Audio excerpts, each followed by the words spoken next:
기도하시겠습니다. 존귀하신 하나님 아버지, 오늘도 귀하고 복된 거룩한 주의 날, 하나님께서 지극히 사랑하시는 귀한 분들과 함께 주님의 살아계신 능력의 말씀을 나눌 수 있도록 모든 여건과 환경을 열어주신 하나님께 감사와 영광을 올려드립니다. 아멘. 이 시간 주님께서 허락하신 시간 안에, 또 장소 안에 주님의 사랑과 은혜를 함께 누리며 주님의 복된 마음을 함께 나누는 이 시간을 통하여 우리 성도님들 한 분 한 분의 마음을 만져주시고 주님께서 꼭 필요한 하나님의 기도의 응답들이 우리 사랑하는 성도들의 삶 가운데에 피부로 느껴진 은혜가 있게 하여 주옵소서. 이 시간 주의 말씀을 함께 나눕니다. 부족한 종을 주의 십자가에 가려주시고 온전히 그리스도 예수의 복음만이, 말씀만이 증거되어지는 복된 시간 되게 하여 주시옵소서. 감사를 드리며 예수 그리스도의 귀하신 이름으로 축복하며 기도합니다. 아멘. 먼저 이렇게 귀한 강단에서 함께 말씀을 전할 수 있도록 허락해 주시고 기회를 주신 우리 또 담임 목사님, 또 우리 당회 여러분, 또 우리 해돋는 교회 모든 성도님들께 이 자리에 비해서 다시 한번 감사의 말씀을 드립니다. 사랑, 하나님 나라의 산소라고 하는 제목으로 함께 하나님 말씀 잠시 나누도록 하겠습니다. 저와 여러분들이 살아가면서 없어서는 안 될 굉장히 중요한 필수적인 요소들이 있습니다. 저는 그 중에 대표적인 것이 산소라고 생각을 합니다. 의학적으로 보면 4분 동안에 우리의 뇌에 산소가 공급이 되지 않으면 우리의 뇌는 치명적으로 손상을 입게 되고요. 그리고 그렇게 치명적으로 손상을 입은 뇌는 다시 재회복되는 것이 불가능하다라고 보통 이야기를 합니다. 그래서 뇌과학자들이 통상적으로 하는 이야기들이 우리 사람 안에 산소가 1% 정도만 부족해도 우리 사람은 굉장히 무기력해지고 또 그리고 두통과 어지러움증을 느낄 때가 많이 있다라고 이야기합니다. 그래서 과학적으로 보면 평균적으로 우리가 살아가고 있는 이 대기 중에는 산소의 농도가 약 19%에서 21% 정도의 산소가 농축이 되어져 있고요. 또 뭐 시카고나 또 LA처럼 대도시와 같은 경우에는 산소의 농도가 12에서 15%로 조금 낮은 농축을 가지고 있다고 이야기합니다. 반대로 나무가 울창한 그런 숲들이 우거져 있는 곳에는 산소 농도가 굉장히 좀 높은 그런 수치를 유지하고 있습니다. 그래서 혹시 LA라고 하는 대도시에 살고 계신 우리 성도 여러분, 시간 되실 때마다 바닷바람 좀 쐬시고 또 산소 농도가 좀 많은 그러한 산속이나 이런 곳에 좀 다니시면서 여러분들의 마음과 생각도 좀 리프레시 될 수 있는 그런 시간이 되면 참 좋겠습니다. 혹시 여러분들 보신 분들도 계실지 모르겠지만 예전에 넷플릭스라고 하는 곳에서 이 택배기사라고 하는 영화를 본 적이 있었습니다. 이 영화의 내용은 지구 종말로 황폐해진 이 한반도 안에 가장 가치가 높은 공기가 얼마 없는데 그 공기를 독점하면서 사람들을 악용하고 있는 어떤 한 세력이 나타나게 됩니다. 그들은 공기의 어떤 이 가치와 신선도에 따라서 구역을 나누어서 사람들을 관리하게 되는데, 예를 들면 난민구역이라든가 아니면 일반구역, 아니면 어떤 특별구역, 아니면 코어구역으로 나눠서 사람을 함께 다루고 있습니다. 참고로 이 난민구역에 살고 있는 이 저소득층과 노숙자들은 그날그날의 산소가 택배 기사에 의해서 배달이 되지 않으면 그 사람들은 하루도 살아갈 수 없을 만큼 공기가 굉장히 안 좋은 곳에서 살아가는 사람들입니다.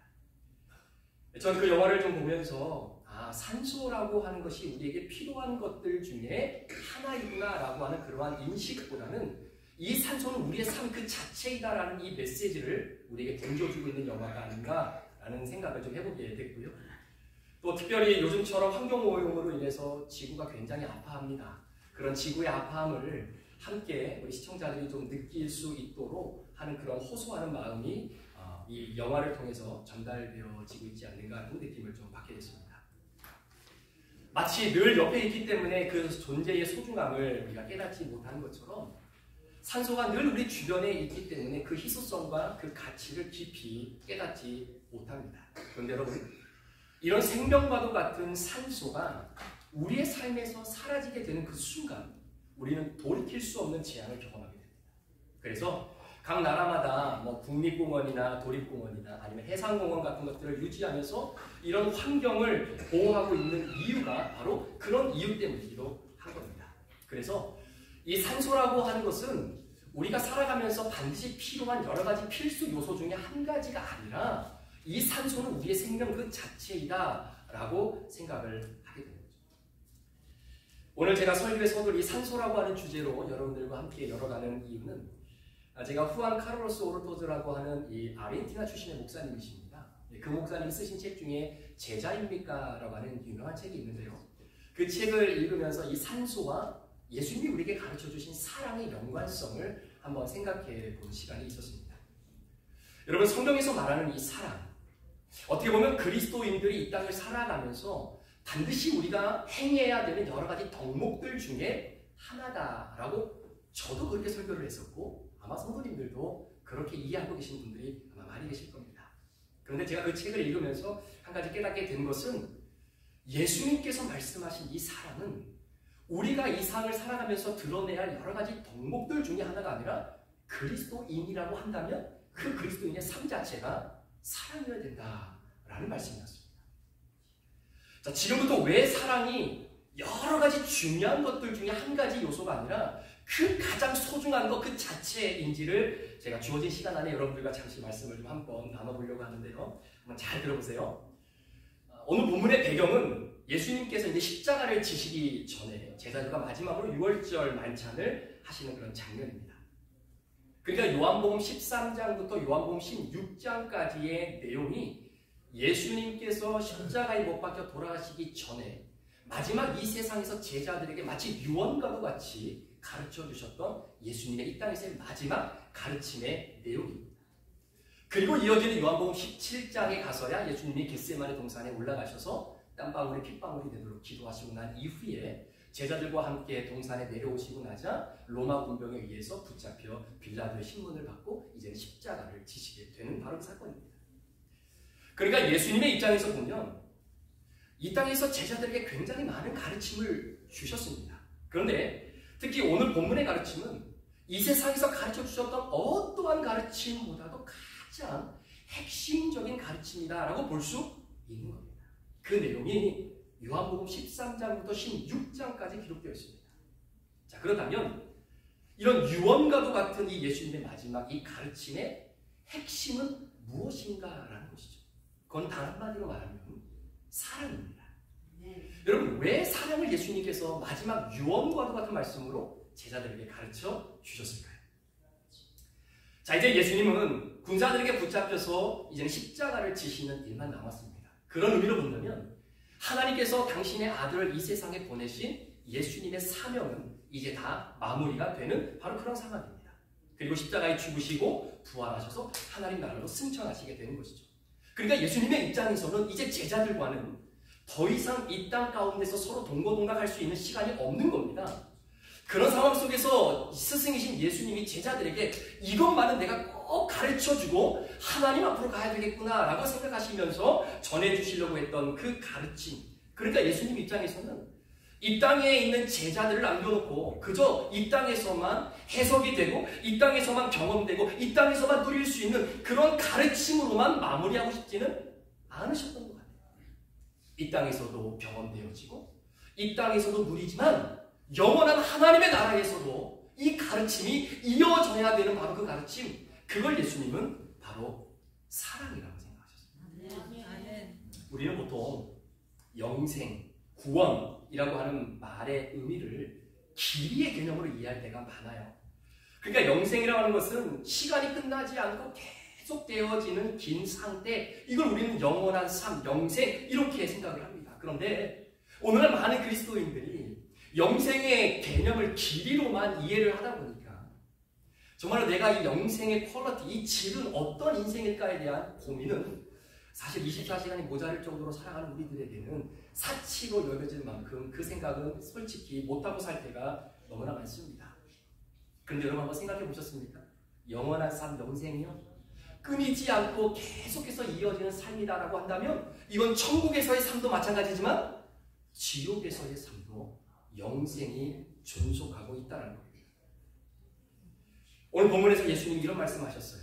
너희가 서로 사랑하며 비로소 사람들이 너희가 내 제자인 줄을 알게 될 것이다 라고 말씀하셨어요.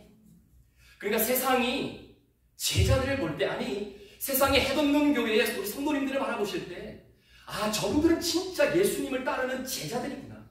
예수님을 믿는 그리스도인들, 크리스티아노이들이구나 라고 세상 사람들이 여러분들을 바라보며 그리 이해할 수 있는 유일한 한 가지 방법은 여러분들이 말하고 있는 방언이 아닙니다. 그들이 바라보지 못하는 예언이 아닙니다. 여러분들이 말씀하고 있는 좋은 성품과 좋은 성향이 아닙니다. 저 사람 참 친절해. 그래서 하나님의 제자라고 불림받는 게 아니다라는 거예요. 오히려 사랑이라는 거예요.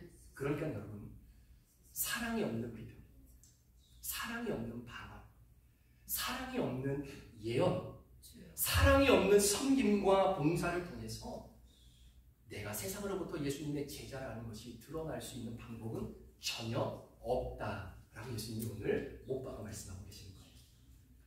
그런데 저를 포함해서 많은 그리스도인들이 자, 사랑 하나를 선택하시겠습니까? 아니면 예언과 방언과 병고침과 능력 행함이 하나의 패키지로 되어 있는 은사 종합 선물 세트를 선택하시겠습니까? 양자택일을 주면 많은 사람들이 사랑 하나를 선택하기보다는 은사 종합 선물 세트를 선택할 때가 많다라는 거예요. 왜 그럴까요? 이유는 은사 종합 선물 세트가 훨씬 더 비춰 보이거든요. 훨씬 더 사람들에게 나를 드러내기가 너무나 좋은 수단이거든요. 사람들에게 어트랙티브할 수 있는 많은 요소들이 은사 종합 선물 세트에 포함되어져 있기 때문에 사랑 하나를 선택하기보다는 그래서 은사 종합 선물 세트를 선택합니다. 그런데 여러분, 만약에 하나님께서 이게 너무나 중요한 것이라고 한다면 왜 굳이 마지막 가르침을 사랑이 아닌 은사 종합 선물 세트에 관련된 걸 말씀해 주지 않으셨을까요? 얘들아, 앞으로 내가 너희와 더 이상 살 수 없기 때문에 이제 너희들은 이 땅에서 은사를 받아야 돼. 방언은 어떻게 받는 거고 예언은 어떻게 하는 거고 은사가 주어졌을 때는 이 은사를 어떤 식으로 활용을 해야 돼 라고 하는 매뉴얼을 가르쳐 주셨으면 이해가 되죠. 그런데 예수님은 전혀 우리가 소중하다라고 귀하다라고 여기는 은사 종합 선물 세트가 아니라 사랑을 가르쳐 주셨습니다. 네. 여러분, 그 의도가 뭐겠느냐라는 거예요. 물론 예수님과 함께 동고동락을 했던 제자는 아닙니다. 그럼에도 불구하고 오늘날 우리의 신학과 신앙에 굉장한 영향력을 미쳤던 사도 바울이라고 하는 이분이 예수님께서 제자들에게 마지막으로 전해주셨던 이 사랑의 핵심의 가르침을 고린도 교회 성도들에게 그대로 전해주었던 내용이 고린도전서 13장 1절부터 3절까지 내용이 이렇게 기록되어 있습니다. 들어보세요. 내가 사람의 방언과 천사의 말을 할지라도 사랑이 없으면 소리나는 구리와 울리는 꽹과리가 되고 내가 예언하는 능력이 있어 모든 비밀과 모든 지식을 알고 또 산을 옮길 만한 모든 믿음이 있을지라도 사랑이 없으면 내가 아무것도 아니요 내가 내게 있는 모든 것으로 구제하고 내 몸을 불사르게 내줄지라도 사랑이 없으면 내게 아무 유익이 없느니라. 여러분, 제자와 무리는 동일하게 예수님을 따라다니는 사람들입니다. 그런데 예수님을 단순히 따라다닌다라고 하는 이유 하나만으로 제자와 무리가 동일시 되어질 수 없다는 것은 여러분 다 아시죠? 네. 여러분, 제자는 구원받은 하나님의 자녀입니다. 무리들은 예수님을 따라가요. 그러나 예수님은 믿지 않는 불신자들입니다. 제자들은 예수님을 중심으로 살아가는 사람들이지만 무리들은 자기 중심을 가지고 살아가는 사람들입니다. 그렇기 때문에 예수님과 조금이나마 수가 틀리면 그 순간 180도 자리를 바꾸어 예수님을 떠나가는 사람들입니다. 무리들은 자기가 원하고 좋아하고 추구하는 모든 것들이 준비되어져 있을 때 그 안에 모든 것이 있지만 예수가 없어도 그거를 선택하는 사람들이라면 제자들은 내가 원하는 모든 것이 준비되어 있을지라도 그 안에 예수가 없으면 nothing으로 생각하며 살아가는 사람들이 제자입니다. 제자는 내가 구원받은 그 증거를 사랑해서 찾는 사람들이라고 한다면 무리들은 내가 구원받은 그 증거를 내가 어떻게 전도해야 되지? 내가 담배를 피워야 되나 말아야 되나? 내가 술을 마셔야 되나 말아야 되나? 내가 교회 봉사를 해야 되나 말아야 되나? 여기에서 내 구원의 증거를 찾는다.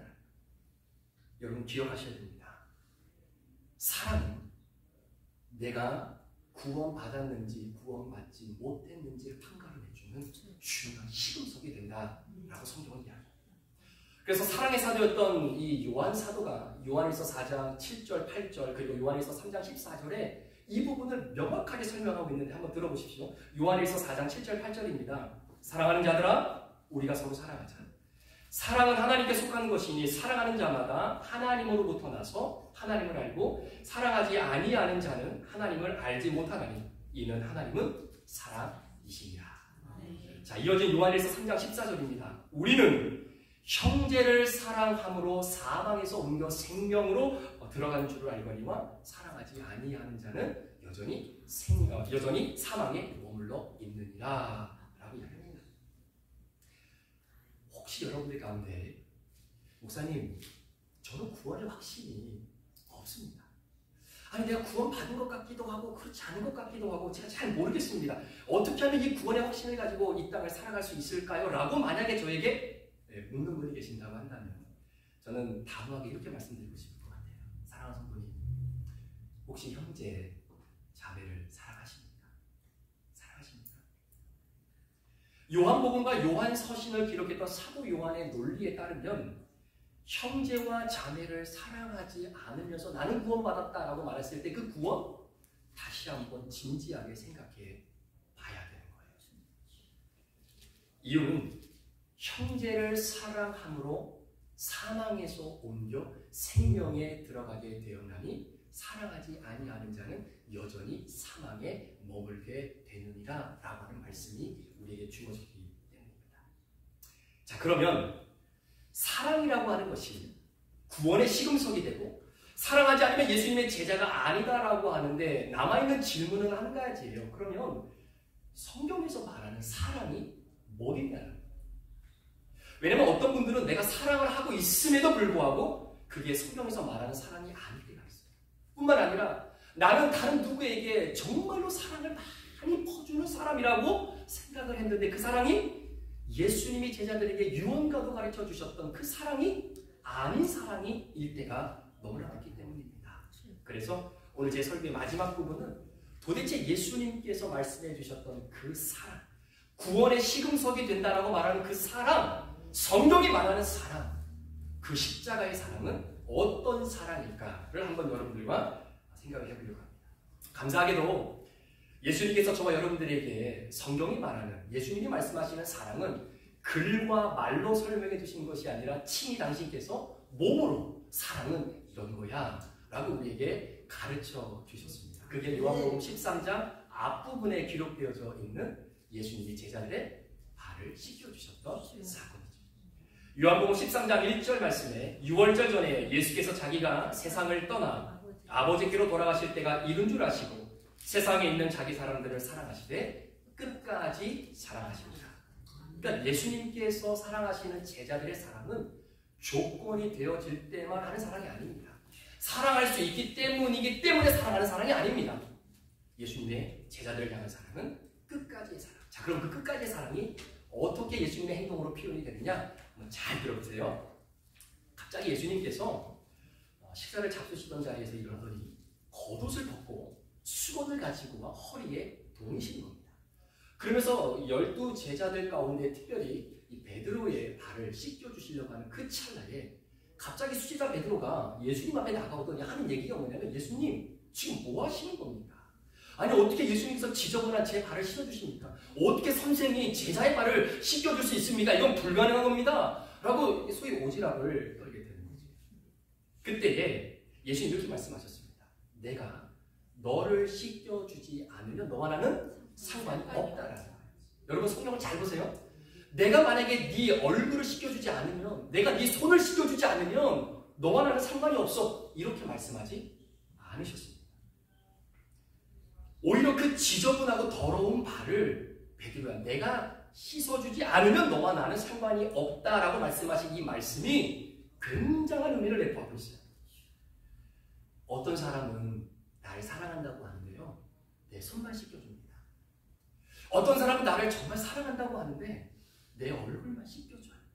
여러분 죄송하지만 그런 사람은 성경의 논리에 따르면 여러분과 상관이 없습니다. 사랑하는 척만 하는 거지 진짜 사랑이 아니다라는 거예요.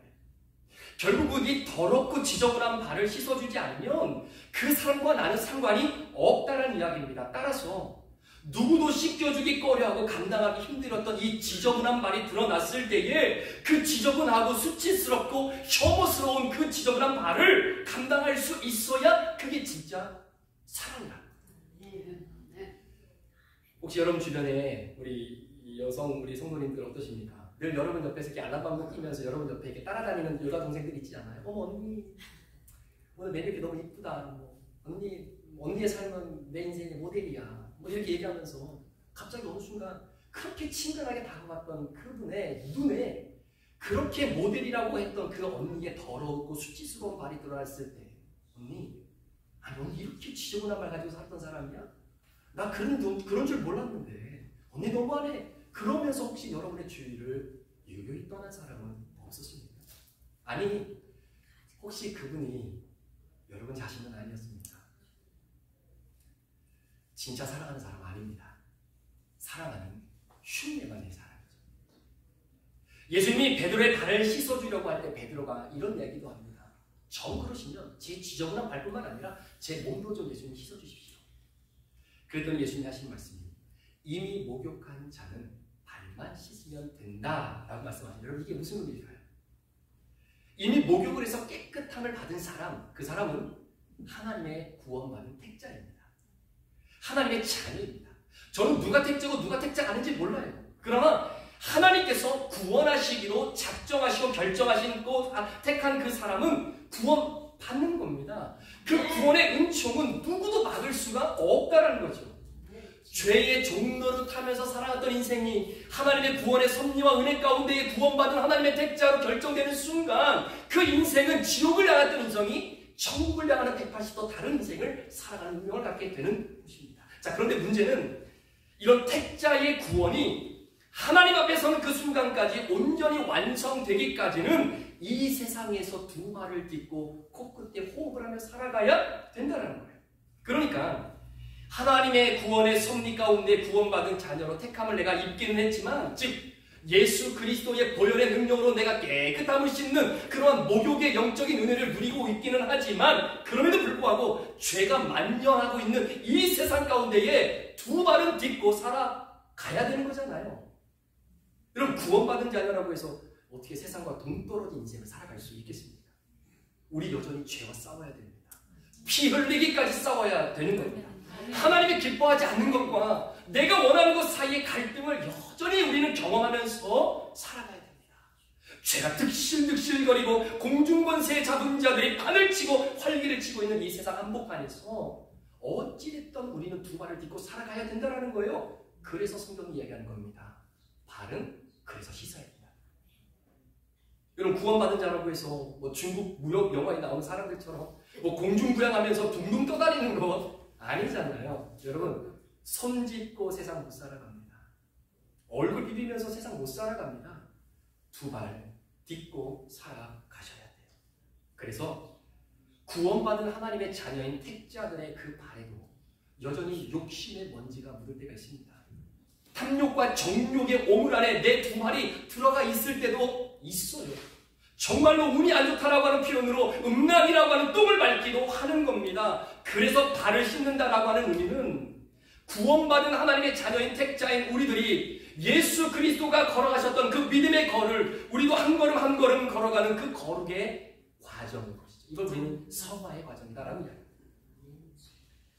여러분, 거룩과 구원은 다른 거죠. 구원은 전적인 하나님의 은혜와 섭리 속에 우리에게 주어진 선물입니다. 그런데 거룩은 내 몫이에요.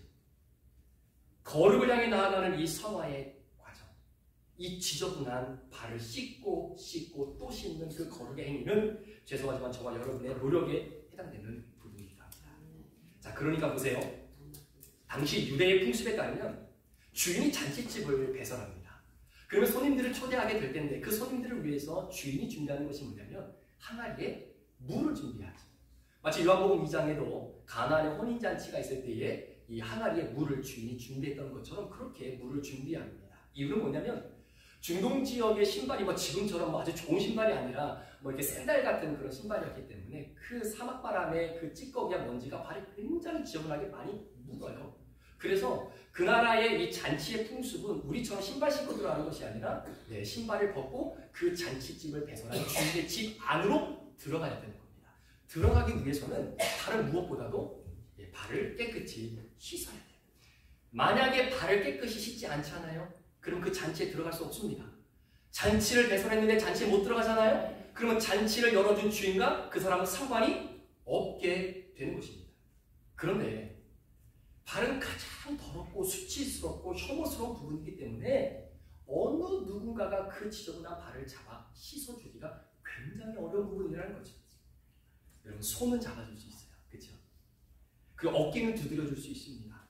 얼굴은 씻겨주고 잡아줄 수 있어요. 그런데 더러운 발은 잡아준다? 이건 보통 힘든 일이 아닙니다. 발을 잡아주는 사람은 없어요. 그래서 오히려 이 더럽고 수치스러운 발은 초대받은 사람이 주인이 준비해 놓은 그 항아리를 가지고 저 은밀한 곳에 가서 아무도 보지 않는 곳에 가서 그 물을 가지고 자신이 자신의 더러운 발을 씻어야만이 그 잔치집 안으로 들어갈 수 있는 것이고, 그래야 그 잔치집을 배설한 주인과 상관이 있게 되는 겁니다. 그러니까 내 지저분한 발을 씻고 닦는 것, 이건 누가 해결해 주는 것이 아니라 철저히 본인이 알아서 해결을 좀 해야 되는 부분이기도 한 거죠. 자, 그런데 당시 유대 사람들이 나 이 지저분하고 혐오스러운 발을 어느 누구에게도 보이기를 굉장히 꺼려합니다. 그럼에도 불구하고 이 사람들 앞에서는 내 마음에 부담감 없이 정말로 편하게 나의 지저분하고 수치스럽고 혐오스러운 이 더러운 발을 편하게 부담 없이 내놓을 수 있는 사람들이 있어요. 그게 누구냐면 그 사람이 데리고 있는 종과 노예들입니다. 여러분, 오늘 예수님이 식사하시다 말고 제자들에게 사랑을 가르쳐 주셨는데 그 사랑을 몸소 가르쳐 주셨어요. 갑자기 겉옷을 벗은 겁니다. 자, 이게 무슨 의미일까요? 한번 생각해 보세요. 여러분, 종이, 노예가 밖에서 일을 하는데 겉옷을 잘 챙겨 입고 일을 한다? 이거는 어불성설입니다. 일을 제대로 못하겠죠. 오히려 이 겉옷이 걸리적거리지 않겠습니까? 혹시 이 고대 로마를 배경으로 하는 그런 영화, 뭐 배너 같은 영화 있잖아요. 그거 보면 큰 배 밑에서 노를 젓는 이 종들과 노예들이 나옵니다. 어떻습니까? 그들이 겉옷을 다 차려입고 노를 젓던가요? 아니요. 다 걷어붙이고 그냥 우통 벗은 모습으로 그게 노를 젓는 겁니다. 그게 노예고 그게 종이라는 거죠. 자, 지금 우리 예수님께서 겉옷을 벗으셨다라고 하는 이 표현 자체가 예수님께서 종의 자리로, 노예의 자리로 내려가셨다라는 거예요. 그러니까 세상을 말씀으로 창조하신 이 전능하신 하나님께서 육신의 몸을 입고 이 땅에 오셔서 사람들이 더 이상 내려갈 수 없을 만큼 내려가신 그 예수님이 친히 종이 되어지신 위대한 사건이 예수님이 제자들의 발을 씻겨주신 사건입니다. 저희는 집안 청소를 할 때 참고로 이게 화장실에 있는 변기 담당은 제가 청소하거든요. 지저분하죠. 누가 선뜻 나서서 변기 청소를 하겠다라는 사람도 별로 없습니다.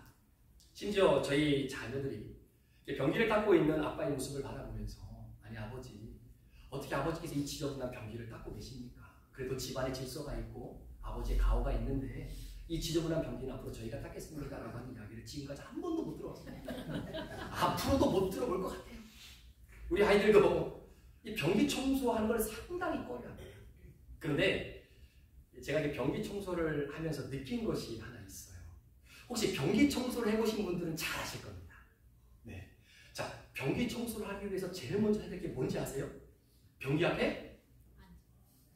이 표현은 좀 세긴 했지만 변기 앞에 무릎을 꿇어야 돼요. 무릎을 꿇어야 됩니다. 앉으면 안 돼요. 무릎을 꿇어야 돼요. 그리고 변기 속뿐만 아니라 이 변기 주변도 닦아야 되잖아요. 근데 더 중요한 것은 보이지 않는 은밀한 곳을 청소하려면요, 변기 저 뒤편까지 청소를 해야 돼요. 그러려면요, 철저하게 내 몸이 낮아져야 됩니다. 고개는 최대한으로 변기와 하나가 돼야 돼요. 그러니까 변기와 내 몸이 혼연일체가 돼야 손이 쫙 뻗어져가지고 저 변기 뒤쪽까지 깨끗하게 청소를 할 수 있다는 사실입니다.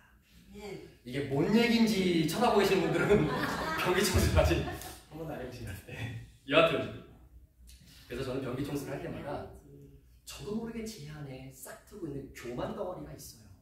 이 교만 덩어리를 변기 앞에 무릎을 꿇는 순간 주님, 이 교만의 싹을 다 잘라주십시오 라고 하는 이 믿음의 고백을 가지고 병기를 열심히 닦고 있습니다. 우리 아내가 꼭 알아줬으면 좋겠어요. 네. 여하튼 저와는 비교될 수 없지만 예수님께서 갑자기 허리를 굽히시고 최대한 낮은 자세로 제자들의 발을 하나씩 붙잡더니 씻기 시작한 겁니다. 잘 들어보세요. 제가 좀 전에 말씀드렸잖아요.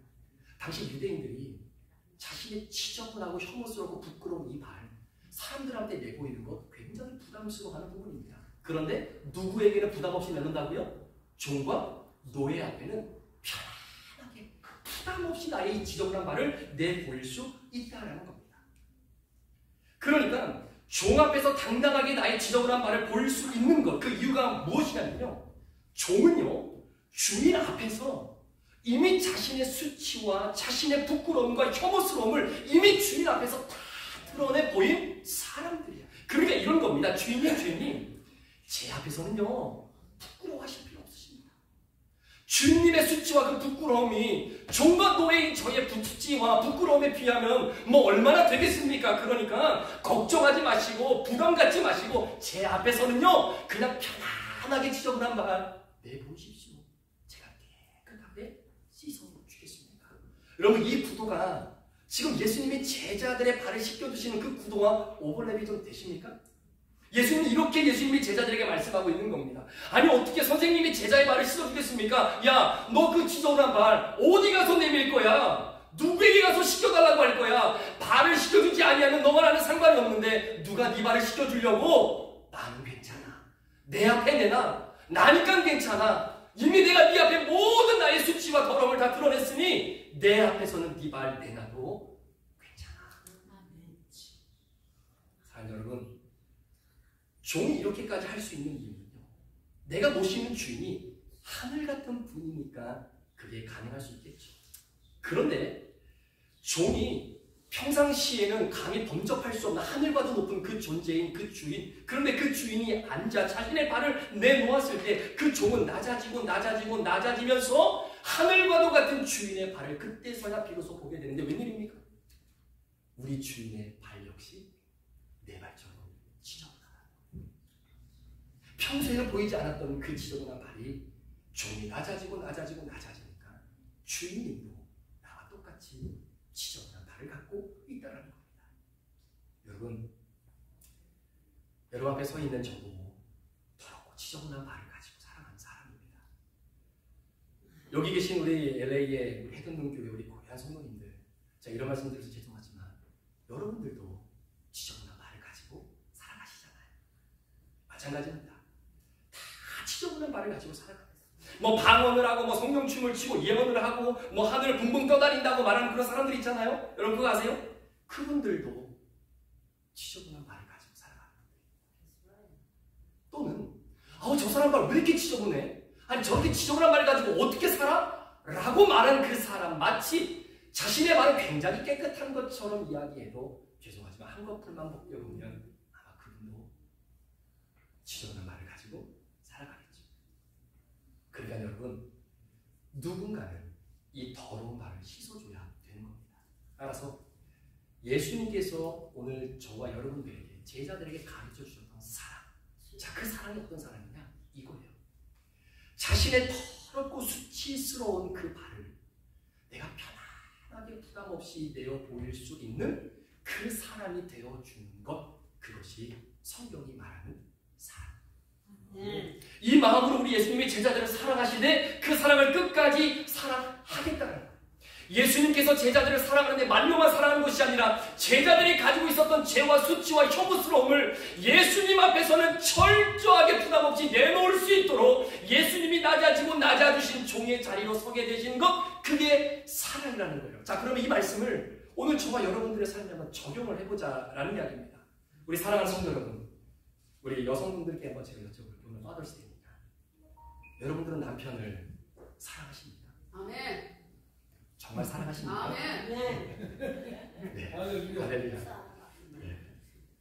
우리 남편 되시는 분들 대답 잘하세요. 여러분들은 아내를 사랑하십니까?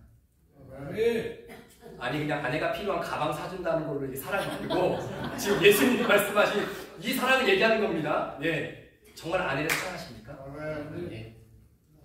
우리 사랑하는 부모님들, 눈에 넣어도 아프지 않는 내 자식들, 이렇게 정말 사랑하십니까?